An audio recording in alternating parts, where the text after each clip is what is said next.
আজকে আমরা উপনিষদ পাঠ করব।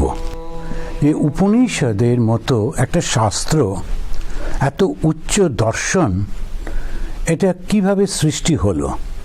তো আমরা ওই পুরোটাই ইতিহাসটা আলোচনা করেছিলাম। আমরা যখন একটা ধর্মের দিকে তাকাই, যখন বিভিন্ন দর্শনের দিকে তাকাই, এক একটা মানব সমাজে এক এক রকমের ধর্ম, এক এক রকমের দর্শন, এক একটা সময় সেগুলো হয়েছে। কেন সেটা নিয়ে গত মাসে একটু আলোচনা হয়েছে।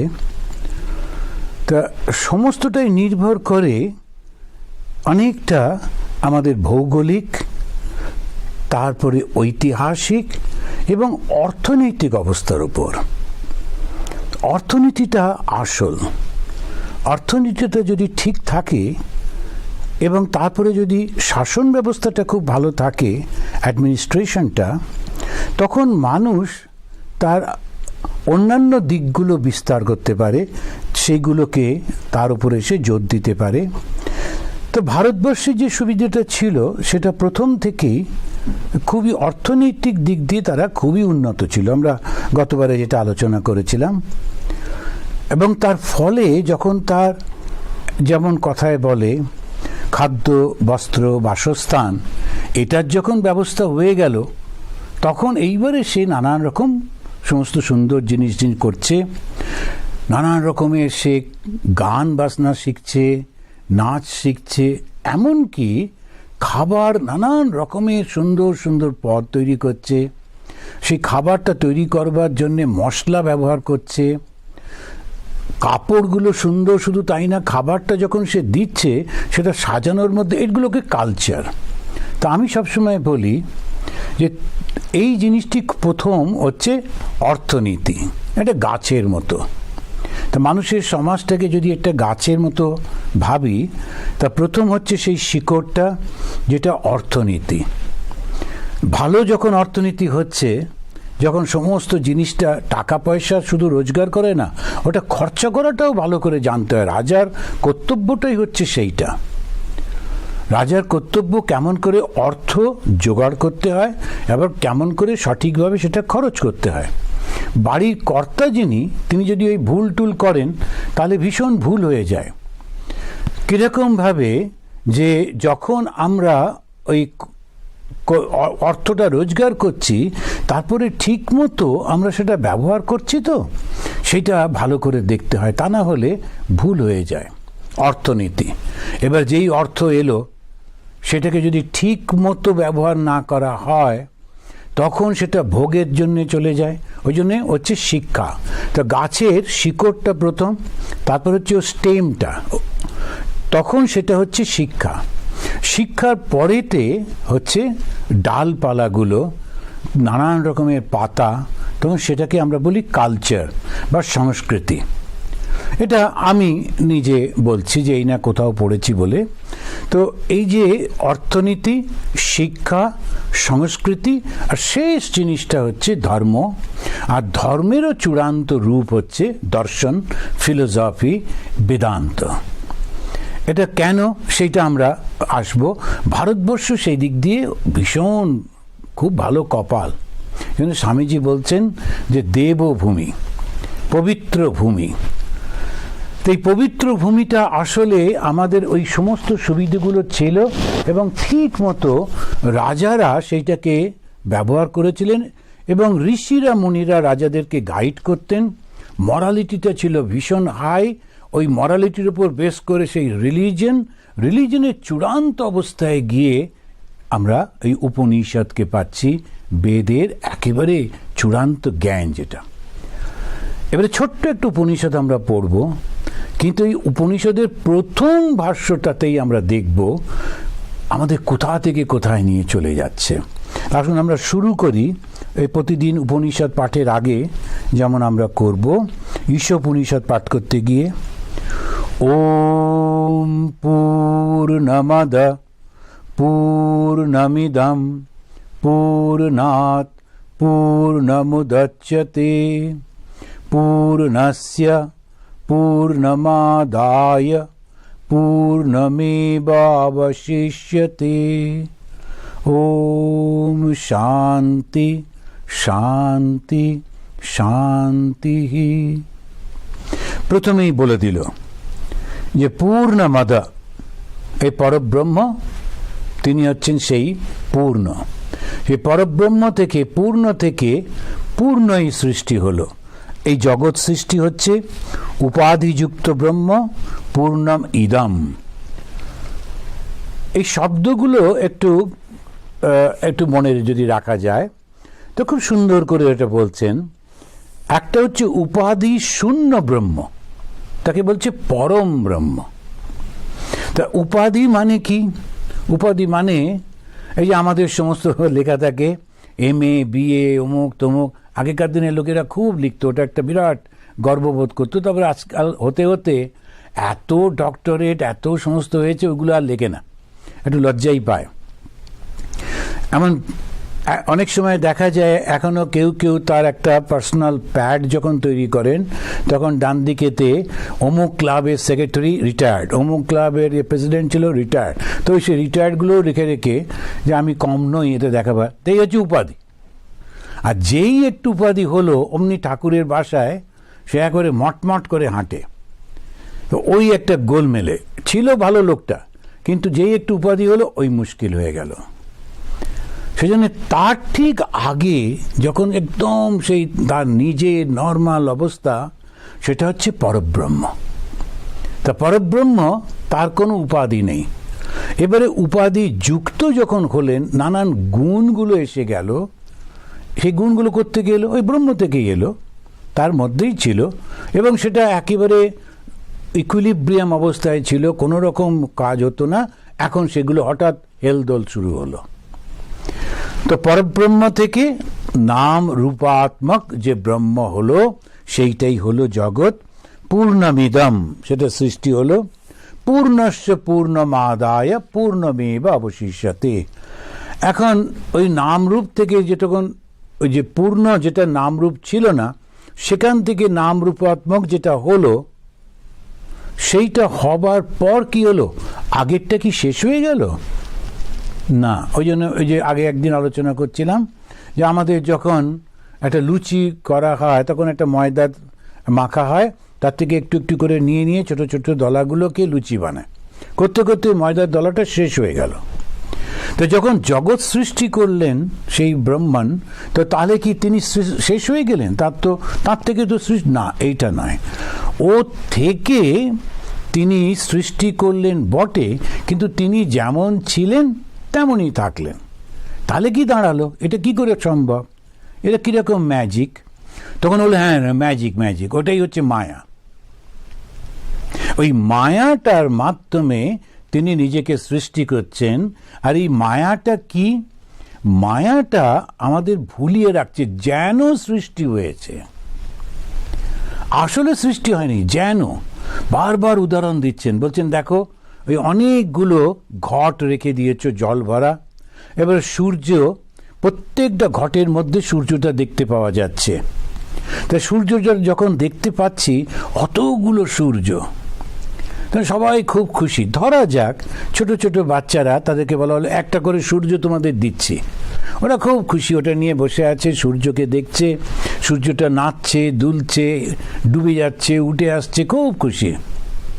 এবারে হঠাৎ করে হাত থেকে পড়ে মাটির ঘড়াটা ভেঙে গেল, তখন একটা সূর্য চলে গেল। তখন ও খুব কান্নাকাটি করতে লাগলো, আমার সূর্যটা হারিয়ে গেল। অন্যরা তাদের নিজের সূর্যগুলোকে চেপে আছে, এটা যেন চলে না যায়। কিন্তু সত্যিকারে কি ওই যে সূর্যটা চলে গেল, ওটা কি সত্যিকারে চলে গেল? সত্যি কি মৃত্যু হয়? মৃত্যুর পর কোথায় যায়? জায়গাটা তো একই।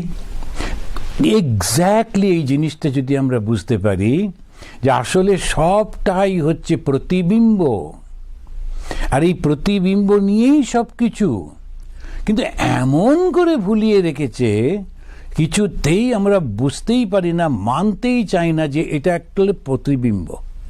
এই যে সুন্দর সেজে গুজে বসে আছে, এটা কিন্তু আসলে প্রতিবিম্ব। তো এই জিনিসটা যখন আমরা বুঝতে পারবো, তখনই সমস্ত কিছু হয়ে যাবে। তো আমরা ওইটার মধ্যে ঢুকবো, প্রথম যে উপনিষদের যে ঈশোপনিষদের যে শ্লোকটা, সেটা হচ্ছে ঈশাবাস্যম ইদম সর্বম যৎকিঞ্চ জগত্যাম জগৎ তেন ত্যক্তেন ভুঞ্জিতা মা গৃধ কশ্যসে ধনম। ঈশাবাস্যম, এই একটু একটু করে আমরা এগোবো। ঈশা মানে ঈশ্বর, ঈশ্বর সেই পরমেশ্বর, পরমেশ্বর অর্থাৎ সেই পরব্রহ্ম। এই পরব্রহ্ম তিনি, তাকে দিয়ে সমস্ত জগৎটাকে তুমি ডেকে ফেলো। প্রথম শিক্ষা হচ্ছে এইটাই হচ্ছে উপনিষদ। আমরা যখন এই ধর্মের কথা চিন্তা করি তখন দুটো জিনিস হয়। একটা হচ্ছে সকালবেলায় স্নান করে ভালো করে ধোয়া কাপড় পরে, তারপরে কপালে চন্দন লাগিয়ে, তারপরে সুন্দর থালাতে করে সাজিয়ে আমরা পুজো দিতে যাচ্ছি, এই রকমের একটা ভাব থেকে ধর্ম মানে ওইগুলো। আর একটা ধর্মের হচ্ছে না, খুব ধার্মিক লোক, ও মিথ্যে কথা বলে না, কাউকে ঠকায় না, কোনো রকম কিছু করে না, ওই তখন আবার একটা ওই রকমভাবে আমরা ভাবি। কিন্তু আসলে তা কিন্তু না, সমস্তটাই হচ্ছে আমরা দেখব যে না, সেরকম কোনো কিছু না। এই যে আমাদের উপনিষদটা শেখানো হচ্ছে, সেটা আমাদেরকে কত উঁচুতে নিয়ে চলে যায় ভাবাই যায় না। ওই জন্য যখন আমরা বিভিন্ন ধর্ম নিয়ে আলোচনা করি, ধর্ম হচ্ছে ডুজ অ্যান্ড ডোন্টস, এটা করো না বা এটা করো, এইটার একটা চলে। ও সব কিচ্ছু নেই, ওগুলো সব হয়ে গেছে প্রথম দিকে, ওটা নিয়ে আমরা কোনো কথাই বলছি না। এবং দেখবেন তৈত্তিরীয় উপনিষদে শিক্ষাবল্লী বলে একটা আছে, সেখানে বলছে যে সত্যম বদ ধর্মম চর ইত্যাদি ইত্যাদি, ধর্মকে আচরণ করো, সত্য কথা বলো, তারপরে তুমি মাতৃদেব ভব পিতৃদেব ভব, এদেরকে সবাইকে ভালোবাসো, শ্রদ্ধা করো, এইসব শিক্ষা দেওয়া হচ্ছে ওইটুকু। তারপরেতে ধীরে ধীরে অন্যান্য জায়গায় বলা হচ্ছে তোমার মনটাকে শুদ্ধ করে ফেলো বাপু। মন শুদ্ধ করতে গেলে কি করতে হবে? আমরা তো বেদান্ত পড়ছি, তা বেদান্তের কিভাবে পদ্ধতি? তখন বললো 4টে জিনিস তোমাকে করতে হবে। তো এই 4টে জিনিসের মধ্যে তোমাকে প্রথমেই বুঝতে হবে এই জগৎটা কি। তো সেই এরকমভাবে আমাদের যেমন শঙ্করাচার্য তার বিবেক চূড়ামণিতে বলছেন যে 4টে ভাবে আমরা মনকে শুদ্ধ করব। এই 4টের মধ্যে একটা প্যাকেজ, সেখানে আবার 6টা জিনিস রয়েছে, তো 6টা গুণ রয়েছে। তো সম দম উপরতি তিতিক্ষা শ্রদ্ধা সমাধান, এই 6টাকে সমস্ত প্র্যাকটিস করতে হবে। তো সম দম মানে হচ্ছে এক্সটার্নাল ইন্টারনাল সমস্ত এগুলো, মনগুলোকে শুদ্ধ করতে হবে, আমাদের ইন্দ্রিয়গুলোকে শুদ্ধ করতে হবে, উপরতি উঠিয়ে নিতে হবে মনটাকে, এইরকম সব পদ্ধতিগুলো রয়েছে। যারা এইগুলো করেছেন তাদের জন্য কিন্তু এইটা। এখন এই বইগুলো ভীষণ অ্যাভেলেবল। গেলাম একটা টুক করে বই কিনে নিয়ে চলে এলাম, খুললাম, উপনিষদ পড়লাম, মহারাজ উপনিষদ তো পড়া হয়ে গেল, তা এরকম, ওটা খুব ভালো, নইলে বই বিক্রি হবে কি করে, সেটা ঠিক আছে, সেই সমস্তটা পড়লাম। কিন্তু যখন প্র্যাকটিস করতে যাব তখন একবার নিজেকে জিজ্ঞেস করতে হবে যে আমি কি বেদান্তের অধিকারী? আমি কি ওই অবস্থায় পৌঁছেছি? ওই অবস্থায় যখন পৌঁছচ্ছি তখন আর কোনো সমস্যা নেই, তখন আমি সেইটা নিয়ে আলোচনা করতেই পারি। ওটা প্র্যাকটিসে। কি প্র্যাকটিস করতে হবে? ঈশাবাস্যম ইদম সর্বম, এই সমস্ত জগৎটাকে পরমাত্মার দ্বারা আচ্ছাদন করে ফেলো। তো কিরকম ভাবে আচ্ছাদন করবো? এই কথাগুলো একটু পোয়েটিক্যালি সুন্দর করে বলছে বটে। আসলে জগৎটা মানে কি? জগৎ মানে হচ্ছে নাম ও রূপ। নাম আর রূপ ছাড়া তো আর জগৎ নেই। সব কিছুর মধ্যে একটা নাম আর রূপ হবে। এই নাম রূপেতেই সমস্ত জগৎ। এই জগৎটাকে, এই নাম রূপের যে জগৎ দেখছো, এইটাকে তুমি চৈতন্য দ্বারা আবৃত করে ফেলো। এইটা হচ্ছে আসল শিক্ষা, একেবারে চূড়ান্ত জ্ঞান। এর ওপরে আর কোনো জ্ঞান নেই, এখানে আর কোনো ছোটো মোটো ব্যাপারই নেই। প্রতিবেশীকে ভালোবেসো, একে মেরো না, ওই সমস্ত কথাবার্তা নিয়ে ওগুলো সব হয়ে গিয়েছে। ওই প্রাইমারি স্কুল লেভেলে একেবারে কিন্ডার গার্ডেনে ওগুলো সব হয়ে গেছে।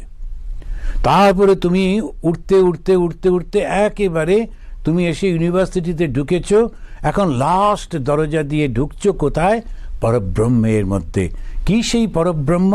সর্বব্যাপী চৈতন্য। সব কিছুকে চৈতন্যের মধ্যে ডুবিয়ে দাও। ভগবান শ্রীরামকৃষ্ণের জীবনটা না দেখলে, স্বামীজি বলছেন ওটা হচ্ছে সার্চ লাইট, ওটা না দিলেই এই সমস্ত উপনিষদ, বেদ, বেদান্ত, ভাগবত কিচ্ছু বোঝা যায় না। শ্রীরামকৃষ্ণ তিনি একটা অদ্ভুত জীবন। এই প্রত্যেকটা কথা যেগুলো আমরা পড়ছি, ও নিজের জীবনে সেটা করে ওটা আমাদের বুঝিয়ে দিয়েছেন, ব্যাখ্যা করে দিয়েছেন। সেই জন্য যারা এই বেদান্তটা পড়বে, তারা যদি আগে ভগবান শ্রীরামকৃষ্ণ, মা শারদার জীবনীগুলো পড়ে রাখেন, ঘটনাগুলো মনে রাখেন, এরপরে যখন আমরা একটা করে করে শ্লোক পড়ছি, সেটা যখন ব্যাখ্যা হচ্ছে, তখন মনে হয় তাই তো শ্রীরামকৃষ্ণদেব নিজেই তো বলেছেন যে তিনি যখন প্রথম তার সেই দর্শন হচ্ছে, তখন তিনি দেখছেন ওই কালী বাড়ি, ওই দালান ঘর, সমস্ত কিছু সেই চৈতন্যের মধ্যে ডুবে যাচ্ছে। বিরাট সেই আলোর সমুদ্র, ঢেউ এসে তাকেও যেন গ্রাস করে নিল। তখন সেই চৈতন্য ছাড়া চারপাশে উপরে নিচে কোনো জায়গার কিছু নেই, সর্বত্র সেই চৈতন্য। ঈশাবশ্যমিদম সর্বম যৎকিঞ্চ জগত্যাম জগৎ। এই যে জগতের যা কিছু আছে, এই পাহাড় দেখো, সূর্য দেখো, সমুদ্র দেখো, মানুষ দেখো, পশু পাখি, সমস্ত কিছু একেবারে চৈতন্যময়। চৈতন্য ছাড়া কিছু নেই। তাহলে এই যে পাথরটারও চৈতন্য আছে তো, পাথরটারও চৈতন্য রয়েছে। আমরা যে থালাতে বসে খাচ্ছি, এই যে চেয়ারটায় বসে আছি, এই টেবিলটা, সব কিছুর মধ্যে চৈতন্য রয়েছে। আমরা খুব কষ্ট পাই যখন একটা পশু বলি হয়, কেননা আমরা চোখের সামনে দেখতে পাই তো, তখন মনে হয় ওর বড় কষ্ট হলো, হয়তো নিশ্চয়ই কষ্ট হচ্ছে। কিন্তু যখন একটা গাছ থেকে ফলটা ছিঁড়ি, গাছটা কষ্ট হয় না? কিন্তু আমরা বুঝতে পারি না। যেতে যেতে কথা নেই বার্তা নেই, একটা হাতে লাঠি নিয়ে সব কটা গাছের পাতায় মারতে মারতে আমরা যাই, পাতাগুলো ভেঙে ভেঙে পড়ে যাচ্ছে, গাছটা কষ্ট হয় না? জগদীশচন্দ্র বোস তো প্রমাণ করে দিচ্ছেন গাছের কষ্ট হয়। যারা ওই রকম লাঠি দিয়ে গাছ মারতে মারতে যায়, তারা যখনই আসে যে গাছটা তরতর করে কাঁপতে থাকে ভয়ে, ভীষণ কষ্ট পায়। যারা জল দেয়, হাত বোলায়, একটু আদর করে, গাছগুলো ওদের দেখলে খুশি হয়। জগদীশচন্দ্র প্রমাণ করেছেন, তার মানে ওদের মধ্যেও প্রাণ রয়েছে। তাহলে ইট কাঠ পাথরের মধ্যেও অবশ্য রয়েছে, ইট কাঠ পাথরে, কিন্তু প্রকাশটা নেই বলে বুঝতে পারি না। এমন কোনো কিচ্ছু নেই যার মধ্যে চৈতন্য নেই, সব কিছুর মধ্যে চৈতন্য আছে। কিন্তু তার সঙ্গে আবার একটু শক্তিও ব্যবহার করতে হবে, সেটা পরের ধাপে। প্রথম হচ্ছে যে যখন আমরা দেখছি সম্পূর্ণভাবে সেই চৈতন্যময়। আবার ভগবান শ্রীরামকৃষ্ণের জীবনীতে এটা মনে পড়ে যাচ্ছে নিশ্চয়ই আপনাদের, যখন তিনি নরেন্দ্রনাথ, ওই 17-18 বছরের ছেলে, সে অনেক কিছু পড়াশুনো করেছে, বেদান্ত পড়েছে, বিজ্ঞান পড়েছে, তাকে যখন ভগবান শ্রীরামকৃষ্ণদেব বললেন, জানিস আমি দেখলুম ওই যে মা কালীর মূর্তি, এই যে মন্দির, এই যে চৌকাঠ, ওই যে কোষাকুষি, ওই যে বেড়ালটা, ওই যে দূরে রতির মা, সব কিছুর মধ্যে চৈতন্য জোরে রয়েছে। আর নরেন্দ্রনাথের কি হাসি! ওর সামনে হাসেননি, একটা রেসপেক্ট তো দিতে হয়। কিন্তু এসে নরেন্দ্রনাথের একটা ফেরেন্ডো ছিল, ফ্রেন্ড, সেটাকে উনি একটু বিকৃত করে মজা করে বলতেন ফেরেন্ডো। সে ফেরেন্ডো ঠাকুরের ঘরের বাইরের বারান্দায় বসে থাকতো, ওই তার কাছে এসছেন, এসে দুজনে মিলে খুব হাসি। বুঝলেন ওই ঘটিটা বাটিটা সব নাকি চৈতন্য। তখন ভগবান শ্রীরামকৃষ্ণদেব এলেন। শ্রীরামকৃষ্ণদেবের সেই মূর্তিটা যখন ব্যাখ্যা করছেন, তার জীবনীকার বলছেন গায়ে কোনো বস্ত্র নেই, সর্বব্যাপী চৈতন্য, তাকে ঢাকবে কোন বস্ত্র দিয়ে? সেই জন্যে শ্রীরামকৃষ্ণের শরীরে কোনো বস্ত্র নেই। তিনি সেই অবস্থায় এসে ওই নরেনকে একটু স্পর্শ করে দিলেন। সেই পরব্রহ্মের স্পর্শে পরব্রহ্ম নররূপ ধরে শ্রীরামকৃষ্ণের মাধ্যমে স্পর্শ দিয়ে অত্যন্ত পবিত্র মনের ওই যুবক নরেন্দ্রনাথের মনের অজ্ঞতা দূর করে দিলেন। তারপরে 3 দিন 3 রাত্রির কেটে গেল ওই নরেন্দ্রনাথ। এই হেদুয়ার যে রেলিংগুলো ছিল, আমাদের দুর্ভাগ্য, আমাদের যারা এই সমস্তগুলো করেন তারা তো এগুলো খবর রাখেন না। ওই এবারে গিয়ে দেখলাম রেলিংগুলো সরিয়ে দিয়েছে। ওই রেলিংগুলো একটু পুরনো হয়ে গেছিলো ঠিকই, কিন্তু ওর একটা অসাধারণ ঐতিহাসিক মূল্য রয়েছে। ওই হেদুয়ার রেলিংয়ে গিয়ে যুবক নরেন্দ্রনাথ মাথা ঠুকেছিলেন। তিনি দেখছিলেন, এটা কি দেখছি আমি, এই রেলিংটা, আমি, ওই যে ঘোড়ার গাড়িটা আসছে, একটা কোনো কিছু আলাদা নয়, সব চৈতন্য। বিভিন্ন সব দেখছেন, কিন্তু সব কিছুর মধ্যে সেই চৈতন্য দেখছেন। এই অভিজ্ঞতা নরেন্দ্রনাথের কিন্তু হয়েছিল, সব একত্র। ভগবান শ্রীরামকৃষ্ণদেব যাচ্ছেন রাস্তা দিয়ে, তখন তিনি দেখছেন বারাঙ্গনারা তারা সেজে সব দাঁড়িয়ে আছে। অন্য ভক্তরা তাড়াতাড়ি করে ওই ঘোড়ার গাড়ি সেই জানলাটা বন্ধ করবার চেষ্টা করছিলেন। ঠাকুর কিন্তু সমদৃষ্টি, তিনি দেখলেন সেই মা ওই বারাঙ্গনাদের রূপে, তখন খুব আনন্দ, মা তুই এই রূপেও রয়েছিস। এই যে কথাগুলো, ছোট্ট ছোট্ট ঠাকুরের জীবনের এই কথাগুলো যখন আমরা পড়ি, তখন মনে হয় যেন তো কিছুই না। ঈশাবাস্যমিদম সর্বম যৎকিঞ্চ জগত্যাম জগৎ। তারপরের লাইনে বলছেন তেন তক্তেন ভুঞ্জিতা মাগৃদকস্যসি ধনম। সেইটা তুমি ত্যাগ করো, ত্যাগ করো, ত্যাগের মধ্যে দিয়ে তুমি জগৎকে, এই নামরূপকে ত্যাগ করো। এই যে তুমি ভাবছো এইটা বিভিন্ন নামরূপ, ওইটাকে ত্যাগ করো না, এই সব সেই চৈতন্যময়, এছাড়া আর কিচ্ছু নেই। ত্যাগটা কোনটা করব? এই ত্যাগটা হচ্ছে সন্ন্যাসীদের, এই জন্য প্রথম শ্লোকতে বলা হয় এটা সন্ন্যাসীদের জন্যে। একদম ত্যাগ করতে হবে। কোনটা ত্যাগ করব? তো প্রথমেই যেটা করে লোকেরা, যে ত্যাগ মানেই হচ্ছে সে প্রথমে ঘর বাড়িটা ত্যাগ করলো, করে প্রচণ্ড খুশি যে একদম ত্যাগ করেছি।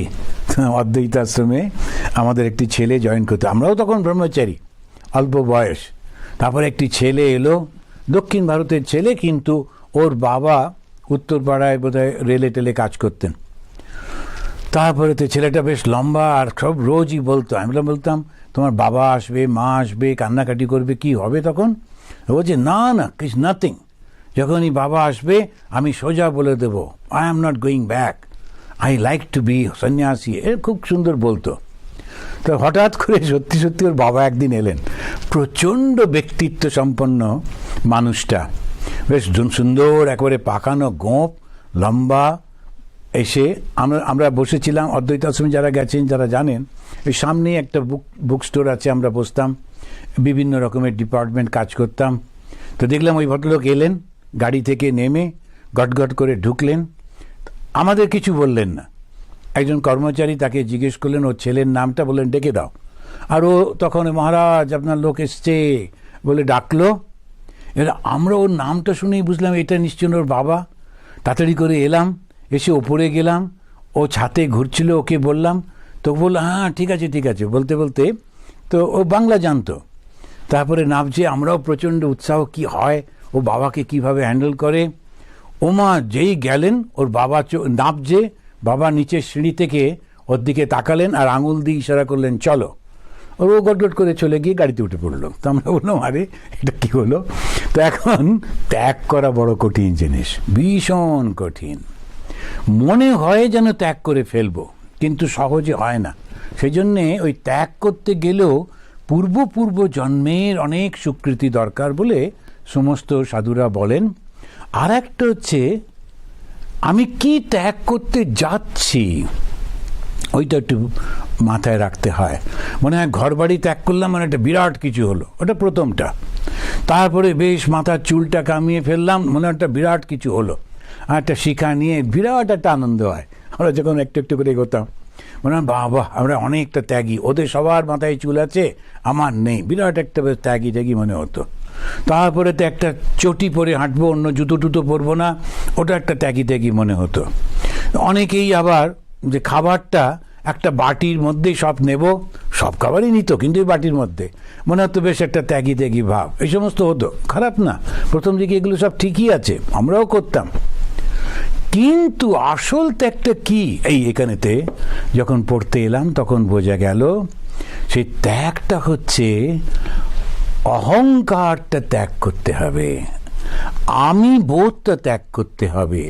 ঠাকুর একেবারে গোড়ায় নিয়ে গিয়ে কথাটা বলে দিলেন, আমি মোলে ঘুচিবে জঞ্জাল। যেই মুহূর্তে আমি থাকবে না তখন এই জগৎও থাকবে না, আমার বলে কিছু থাকবে না, তাহলে কি থাকবে? চৈতন্য। চৈতন্য ছাড়া তো কিছু না। যখন আমরা সিনেমা দেখতে যাই হলের মধ্যে গিয়ে দেখলাম একেবারে একটু দেরি করে ঢুকেছি, সিনেমা শুরু হয়ে গেছে, হই হই মারপিট চলছে, নায়ক একাই 50 জনকে মারছেন। আর আমাদের দেশে সাধারণত যারা সব হয় পুরো গ্রাম একসঙ্গে জুটে দাঁড়িয়ে আছে, কেউ একটু একটা আঙুলও তুলবে না, ওই নায়ক যতক্ষণ না মারবেন, নায়ক মারা হয়ে গেলে কাঁধে নিয়ে একটু নাচ টাচ হবে এরকম। আমাদের জন্য তুমি মরো, যদি মরে গেল আবার তখন বলবো আমারা ভগবান কই নেই, এসব হয়েছে। এগুলো সিনেমা আমরা অনেকেই দেখি। তো ওই যে যখন সিনেমাটা দেখার পর তারপরে কিন্তু দেখি না, দেখতে চাইও না, মনেও পড়ে না, ওই সিনেমার পর কিন্তু পর্দাটা থাকে, ওই যে সাদা পর্দাটা ওটা কিন্তু ঠিক দাঁড়িয়ে থাকে, কূটস্থ, ওই যার উপর রেখে লোহাগুলো ভাঙে ওইটা হচ্ছে কূট, ওই ব্রহ্মকে বলা হচ্ছে কূট, কোনো পরিবর্তন নেই, এক জায়গায় থাকেন। তো এই জগৎটা হচ্ছে সিনেমার মতো, হই হই হচ্ছে, মনে হচ্ছে কত কি ঘটছে, কিন্তু কার ওপরে ঘটছে সেইটা তো বুঝতে পারি না।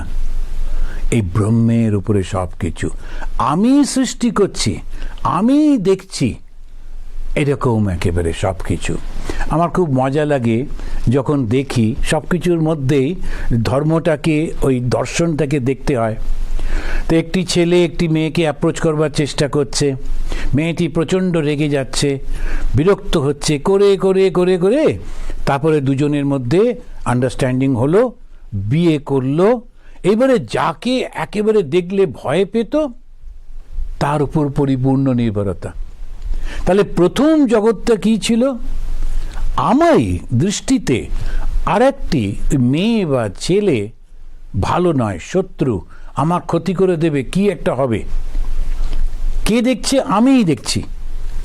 আবার কিছুদিন পরে যখন বন্ধুত্ব হলো, বিয়ে শাদী হলো, তখন কি হলো? আমার সব থেকে আপনার, ছেড়ে থাকতে পারবো না, সম্পূর্ণ নির্ভর। কে দেখছে? আমিই তো দেখছি। তাহলে কি? আমারই তো সৃষ্টি জগৎ। যখন আমি দেখি শত্রু তো শত্রু, যখন দেখি বন্ধু তো বন্ধু, এইটাই তো জগৎ। তা আমি ওই জগৎটাকে নাম আর রূপ দিয়ে দেখছি। ভগবান শ্রীরামকৃষ্ণ কি দৃষ্টিতে দেখছেন?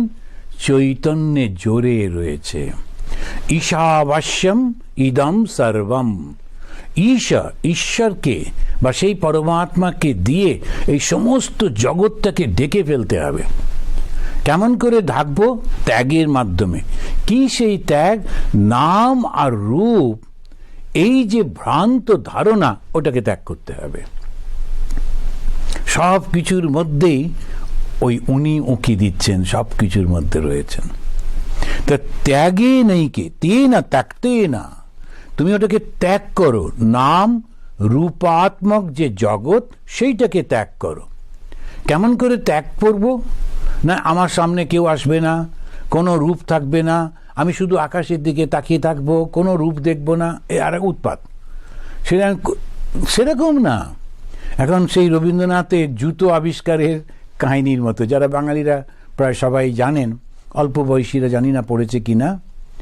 এখন রাজার পায়ে ধুলো লাগবে না বলে এক একজন এক একটা সমস্ত উপদেশ দিচ্ছে। কেউ বলছে রাজা পুরো জল ঢেলে ধুলোটাকে বন্ধ করে দিলে, তাতে আর ধুলো লাগে না। ধুলো তো লাগে না, তখন কাদা, এত জল ঢেলেছে রাজা আর হাঁটতে পারে না।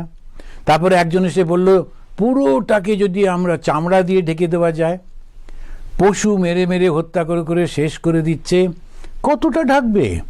সে একটা বুদ্ধিমান লোক এসে বলল আচ্ছা আপনার পা দুটো যদি ঢেকে দিতে পারি তাহলে তো সমস্যাটা মিটে যায়। জগতে ধুলোমুলো থাকুক না, আপনার চরণ দুটি যদি ঢাকা থাকে। রাজামশাই বলল এই এটা ঠিক বলেছ তো, এতদিন বুদ্ধিতে আসেনি। আমরা যদি অহংকারটা যেই দূর করে দিলাম, তখন এই অর্থটা কি দাঁড়ালো? নাম আর রূপ আমার কাছে আর দেখা দেবে না। আমি তখন দেখব সেই ভগবানকে, যেমন মা দেখেছিলেন এবং সেই তিনি বলেছিলেন যেদিন তোমার সেই অনুভব হবে, তখন কি হবে? আমার ভেতরে যিনি, ওই বাগদির মধ্যেও তিনি, এই বোধ হবে। শ্রী মায়ের জীবনীতে আমরা দেখি তিনি ওইভাবে উপদেশ করছেন। একটা পাগল এসেছিল দক্ষিণেশ্বরে, সে এসে তাকে দেখে লোকেরা ভয় পাচ্ছে, কিরম একটা পাগল, কিন্তু এমন ব্যক্তিত্ব। ওই পাগলটা যখন দক্ষিণেশ্বরে কালী মন্দিরের সামনে দাঁড়িয়ে মা বলে চিৎকার করলো, মন্দিরটা থরথর করে কেঁপে উঠল। শ্রীরামকৃষ্ণ দূর থেকে একটু দেখেই বুঝলেন সাধারণ পাগল নয়, ও বেদান্তি, ওর মধ্যে অদ্বৈত জ্ঞান এসছে। তখন হৃদয়রামকে বললেন, হৃদয়রাম একটু গুন্ডা টুন্ডা ছিল, বেশ সন্ডা গুন্ডা। হৃদয়রামও ভয় যাচ্ছে না।